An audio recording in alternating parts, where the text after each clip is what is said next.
Key number 2 is the pro drop position.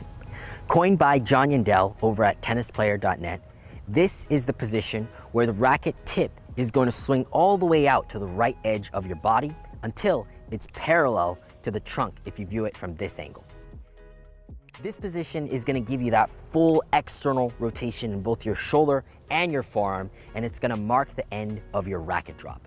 With this motion, you're going to be able to execute and utilize that powerful internal rotation to get that maximum effect on the ball.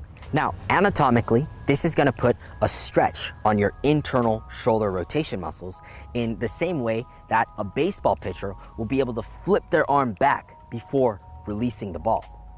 And this is also why making sure you have the correct loading techniques and engaging the right prime muscle movers into your shot is really key for this. According to a study done by Dr. Bruce Elliott and colleagues, the hitting arm is responsible for over 80% of the racketed speed you're going to generate at contact. But this isn't necessarily where all the power is generated. Another article by Dr. Mark Kovacs shows that over 50% of the force on the serve is actually going to come from something called the leg-hip kinetic chain sequencing. So here, top pros accelerate by driving their legs through the ground, and that's going to help to propel their hips and trunks to explosively rotate into the net. And then that's going to, with a relaxed hitting arm, help to flip your arm back and down, creating that nice stretch on your rotator muscles to actually drive it back into contact. And going into the upward swing, top pros are going to continue this external rotation motion, giving them the appearance of leading with the edge of the racket before, boom, rotating into contact. Now, you can easily contrast this with going around at your local club and taking a look at how the majority of players execute their service motion.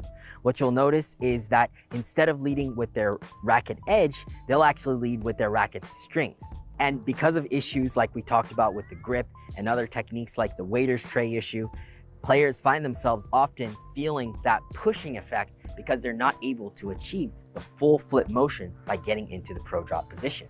And again, if you don't pre-stretch your hitting shoulder prior to contact, then there's no way that you can actually maximize the effects of this pronation motion, unless you got big old forearms like Popeye or something.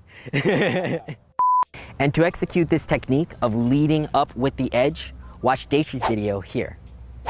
Now, because pros have delayed this pronation effect until the few milliseconds before contact, they're forced to execute this motion a lot faster and more explosively, leading to the amount of power that you see on the tour.